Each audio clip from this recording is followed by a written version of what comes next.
So we came up with Sulforaphane, and this was about 2 years in the making. Just because we kept going back, and I probably drove Jason and Troy nuts because I kept saying nope, nope, nope. And so what we wound up with was an organic broccoli sprout, or a broccoli sprout extract. It's cold processed. It's got stabilized myrosinase enzyme. It's got a standardized glucoraphanin. It provides 1 milligram of sulforaphane to 2 milligrams of glucoraphanin. And then we threw in some astrazyme as well. The big challenge for me was a lot of the literature that you saw from Jed Fahey at NIH, who did a lot of the stuff, was talking about 40 to 60 milligrams of sulforaphane is a lot of the stuff they did. And so we tried every way possible to try and get that in a capsule, and you cannot get that much sulforaphane or sulforaphane potential in the capsule. It's just not enough. So I went back and started looking at a lot of the research, and I found some other levels that the doses were a little lower and still having positive effects. And then, so we wound up having a product that's pretty, as far as the sulforaphane dose, it's pretty consistent with the best, the things out there that have the most sulforaphane potential in them, just a cleaner and what we feel is a better product when we made it, okay? The other issue is I was really thinking about what Jed Fahey and those guys were doing, and it's really different than what we're doing. They were trying to push one pathway and see if they could make changes in whole bunches of things. And the reality is, in our world, and what I try and promote is not to just jam one pathway. We want to kind of be synergistic. We've got to kind of push it, but not force it. And so we don't need to maybe mega dose this. If we're working on diet, nutrition, and we're addressing organisms, and we're trying to do and remove all those stressors, then maybe we don't have to push this pathway so hard. We just need to coax it along. And so we're seeing some nice changes in our patients that are actually starting to utilize the product, which is great. The dose, we took this dose, it's 2 capsules, has 1,336 milligrams of broccoli sprouts. It comes out to about 13.36 milligrams of glucoraphanin. You'll see that as sulforaphane glucosinolates on another label. And the sulforaphane potential is not less than, both of these are not less than 6.68 milligrams. So what does that mean? So we may get a dose that's got a higher concentration of glucoraphanin. We may get it may be a higher sulforaphane potential, but the minimal dose that we're going to get from 2 capsules is the 6.86 milligrams of sulforaphane. And it's got stabilized myrosinase activity. We got the enzyme stabilized to put in there with it. So I look at it like this: general health purposes, I'm not huge on pushing a bunch of stuff. So for general health purposes, 2 per day I think is probably a good way to kind of support the system. Therapeutic effect, it could be 4+. And depending on how you look at your patients or muscle test them, or you look at labs or enzymes, I think you've got to challenge each person individually. That's what I do with every dose. I don't have a set dose for anything in my practice. I dose people, kind of see how they do, pulse things, dose things. I never take the back of a jar as what to take. Hopefully none of you guys do either, right? Because you may have a person who is about 110 pounds and they may need like a lot more to get things moving maybe. You may have somebody, you give them a little bit and they're very sensitive to it. So I always tighter things up. But if you do muscle testing, I know some of you guys probably do muscle testing. Muscle test, see what works and what's functional for you. So let's talk about some of the benefits of sulforaphane. Sulforaphane remains one of the most potent natural occurring inducers of the cytoprotective phase 2 enzymes, and this is all via pushing that NRF2 pathway. Sulforaphane arthritis. Anybody deal with anybody with arthritis?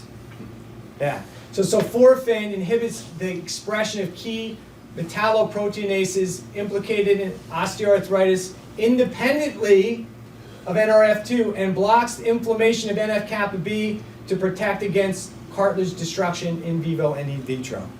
How about that? So if you have an arthritic patient, what are they usually doing? They're taking what? NSAIDs and antioxidants, a whole bunch of things. Sulforaphane, whether it's broccoli sprouts or sulforazyme, can actually help that manage that arthritic condition, improve it. Okay. Sulforaphane protects cartilage. Another paper. In this paper, they said that we were able to show that sulforaphane treatment acts contrary on naive and inflammatory synthesites. Sulforaphane induces cytoprotective transcription factor NRF2.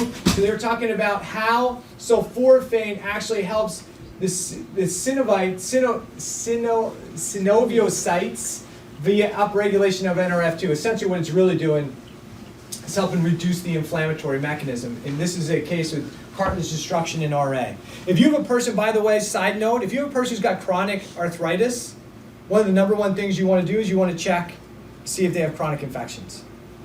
Yeast and bacteria feast on the joint cartilage, right? It's called bacterial and candidal arthritis. If you haven't heard that, you want to look that one up, okay? So if you got a patient who's got chronic gut issues, right? And they got, this joint hurts, that joint, almost every joint hurts.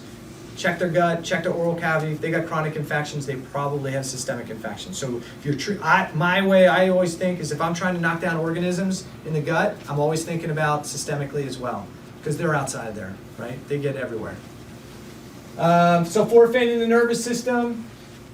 So they talk about in this paper, these papers, there's about, they're all at the end. Improves cognitive performance. I can't read this. Attenuates cognitive deficits, alleviates brain swelling, prevents memory impairment, recover memory, drives NRF2 up, helps support NRF2.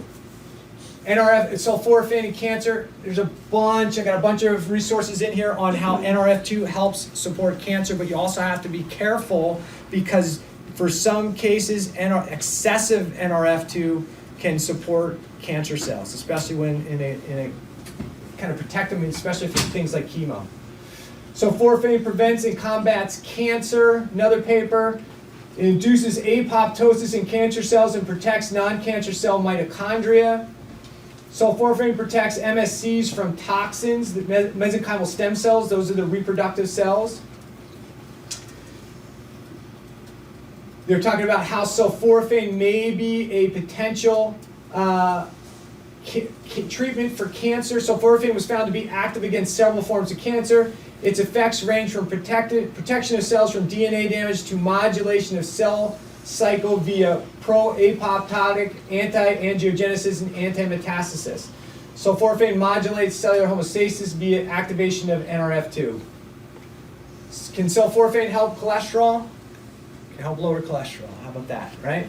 So in 12 healthy subjects, they had 100 grams a day for 1 week, decreased total LDL cholesterol and increased HDL. Why would that happen? If you increase NRF2, you decrease what? Cellular inflammation, right? If I decrease cellular inflammation, I switch from deactivating thyroid hormone to activating thyroid hormone. One of the leading causes of high cholesterol, if you have a patient who's got high cholesterol, they've got cellular hypothyroidism going on, okay? You bring glucose into that cell, you're not running Krebs cycle efficiently if you don't have thyroid hormone. That acetyl-CoA comes in, that stuff's going to go right back out and make cholesterol. So one of the leading causes, and there's been papers written about, I got about 4 of them in my Quicka, talk about how everybody who has high cholesterol should be checked for cellular hypothyroidism before they're put on statin. But guess what? Well, they don't say cellular hypothyroidism. They say hypothyroidism, right? But hypothyroidism starts where? In the cell, in most cases. Sulforaphane and diabetes. There's lots of literature on how sulforaphane helps manage diabetes. Now, again, it's the same. If you think about this, there's a couple mechanisms here, but the big one is if I reduce inflammation, I increase thyroid hormone activation, right? And then I can get glucose into the cell and become less insulin resistant. Talk about, this is another paper on glucose production. Sulforaphane has been suggested as a new potential anti-diabetic compound. Pretty cool, right? It may combat obesity. Sulforaphane improves diabetes. Sulforaphane and detoxification. Sulforaphane as the aromatase inhibitor. So the paper's in there. But peroxyspouses activate detoxification and glutathione production, increasing GST while decreasing ALT and AST. This was in rats.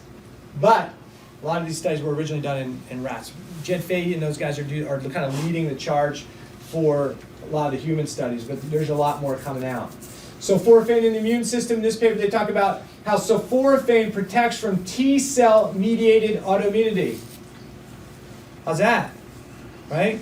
Pretty good. Sulforaphane improves TH1, TH17, TH1 induced autoimmune disease by inducing hemoxygenase 1 and inhibiting NF-kappa B, P65 regulated IL-23, IL-12 expression. It's this NF-kappa B and this P65 piece that really can shut down NRF2 function inside your nuclei and not allow them to upregulate those detoxification enzymes and antioxidant systems.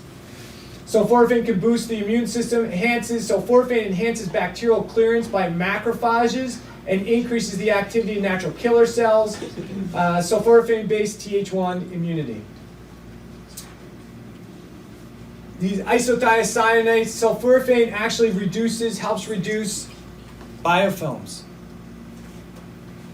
Sulforaphane attenuates H. pylori, so this bugger will knock out H. pylori. How important is that?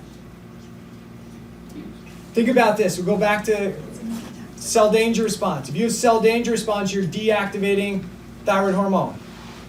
What do you need to make stomach acid? You need thyroid hormone, right? So if you don't make enough stomach acid, so if you're in chronic stress, fight or flight, do you need stomach acid? No. Thyroid hormone's downregulated, you can't make that as much stomach acid. Sulforaphane can help attenuate the H. pylori, you reduce the inflammation, or you knock down the inflammatory mechanism. You can turn your acid pumps back on, your thyroid hormone can upregulate, now you can make more acid, now you can get rid of your good friend H. pylori. More papers on H. pylori. It's an antiviral. Again, you're doing the same thing. You're helping that natural healing and support process. Sulforaphane combats bacteria and fungal infections. This human B defensin 2 is important, really important in the GI tract. One of the things that drives that is definitely bile physiology, plays a massive role in that. If you haven't heard Kelly or I talk about bile and the importance of bile flow, if you have chronic gut infections, chronic SIBO, chronic leaky gut, your patient more than likely has a bile issue, okay? Guaranteed. You have to have healthy bile absorption to have healthy cell junctions. You don't have healthy bile acid physiology, you're gonna have leaky gut. You're gonna have reduced HBD2 as well. Sulforaphane, oxidative stress and inflammation.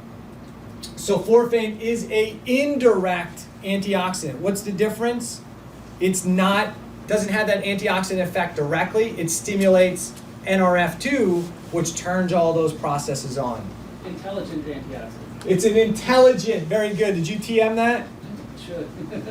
So, role of sulforaphane in protection of GI tract against H. pylori and NSAIDs induced oxidative stress. All your patients who've been taking NSAIDs for 20, 30 years are going to have chronic infections in their gut, right? And they're also not going to be able to heal their cartilage because that's going to inhibit their stem cells. You inhibit their stem cells, they're not going to heal and repair appropriately. Stem cells are systems still working, it's just not working well. They're not replacing the same tissues. Sulforaphane combats inflammation. Sulforaphane inactivates NF-kappa B, key inducer of inflammation. Sulforaphane activates NRF2. We talked about that. There's references in the back. Sulforaphane combats autoimmune inflammation. Sulforaphane can attenuate pain. Sulforaphane blocks COX-2 and IONS and injure nerve cells. I got a patient with chronic pain. What should I do with them? Broccoli sprouts or sulforaphane, right? Or sulforazyme. Great. Sulforaphane prevents and combats heart and cardiovascular disease. Why would it do that? Cardiovascular disease is not caused by high cholesterol, right? It's caused by chronic inflammation in the system. Sulforaphane protects against GI injury. Sulforaphane, lab to bench. So this is talking about the crucifer-derived bioactive phytochemical. Sulforaphane is a significant inducer of NRF2. The transcription factor activates cells' endogenous defenses via a battery of cytoprotective genes. For a broccoli sprout supplement to demonstrate bioactivity in vivo, it must retain both the sulforaphane yielding precursor glucoraphanin, and it must have the myrosinase enzyme. You can't rely on your patient's gut flora to do it on its own, okay? And then there's a lot of references. If you don't, I read too much, okay? So I will give you guys another clue. Does anybody like to do research? Nobody? If you do you have Quicka? Quicka, Q-I-Q-Q-A. An app? You can get a free version of it, or Q-I-Q-Q-A. So what happens to me, what I was trying to do is find a place to put all my PDFs, right? So I could highlight them and kind of organize them. What Quicka will allow you to do is put them into this software. You can read them right in there, and then you can tab them. So you know, hey, this is an NRF2 thing, this is a cancer thing, this is a antioxidant thing, this is a sulforaphane thing. You put as many tabs or things on there, so next time you want to know, where's that paper I had on sulforaphane, you type in this search, and every paper that's got those keywords in it will show up. So now you have all those papers in one place. If you get, there's a free version, so you can just share it with yourself. If you get the paid version, then you can share it with somebody else. Okay? Really good thing.